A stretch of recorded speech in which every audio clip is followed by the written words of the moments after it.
what this book is all about. It's my latest book is called Making Sense of the Chaos, A Call to Action. And what this book is all about is, of course, all the craziness that's going on in the world today. We all know that the world is in total chaos. And this is about what's happening, why it's happening, and most importantly, what we can do about it.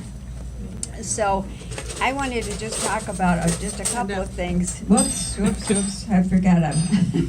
Got to keep this up here. Wanted to talk about just a couple of things. I have to put on my glasses here so I can see what it was I wanted to talk about and hold this at the same time. Whoops, hold it in this hand, you said. Okay. All right, here we go.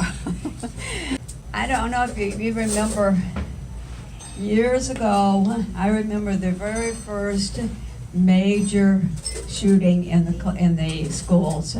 I think it was Columbine, and I think that was about 20 years ago. And now, of course, we're seeing these things on a daily basis. People are being killed in the malls, in concerts, just walking on the street, driving on the road. What we have done is create a society that's so stressful we can no longer live in it. But we can change it. And of course, in addition to that, we're also seeing corruption everywhere. Corruption in government, business, and all the different places. Addiction skyrocketing, and the weather, even the weather. And there is one misconception of one belief that we've all bought into over the years that actually underlies all of this. And that belief is a belief in separateness. It's a belief, we were all taught it, we all believed it, and the whole world believes it, is that we're all separate. We're all on our own, and we have to take care of ourselves regardless of how it affects other people. Well, what scientists now know is that everyone and everything in existence is connected. We are all energetically connected, and what affects any of us affects all of us.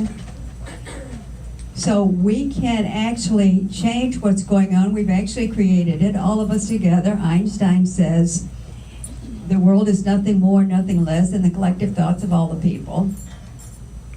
So all the people in the world has created what we're experiencing today, and we can create something different.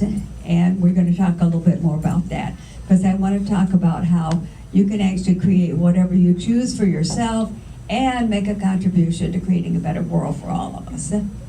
So I'd like to start by just telling you a little bit about my background. Years ago, when I was in college studying business management, I started thinking about why some people are so much more successful than others. And I realized it had something to do with the way we think. So I expanded my studies to psychology. And in psychology, I've discovered the work of Abraham Maslow.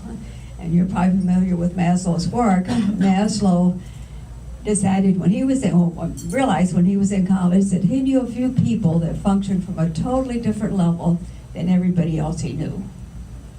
And he decided to study these people. And he found out that these were the healthiest people in our society. They were also the happiest. They were highly creative and highly intuitive. And he said that they had discovered how to fulfill their needs and desires right within themselves. So I thought, if some people can function this way, this more advanced level of functioning, it has to be a human potential. We all have to be able to function that way. So I kind of thought someday I'm going to discover how to do that. It has to be a way to develop that. But then, of course, I left school and decided it'd be fun to travel. And a good way to travel is to work for an airline. So I became a flight attendant for Northwestern Airlines, which is now Delta. And it was a fun job. I got to travel pretty much around the world, and it was a lot of fun. But in the back of my mind, I kept having this feeling that there was something else I was supposed to be doing. So I had, I always kind of believed that we all have a purpose. There's something we all are supposed to be doing, but I had no idea what my purpose was. And I kept asking. I kept getting nothing. And I decided to kind of take some time off from, I usually had 2 or 3 major projects going at the same time. So took some time off and started started just questioning. What is my purpose? Why am I here? What's life really all about? I really wanted to understand that.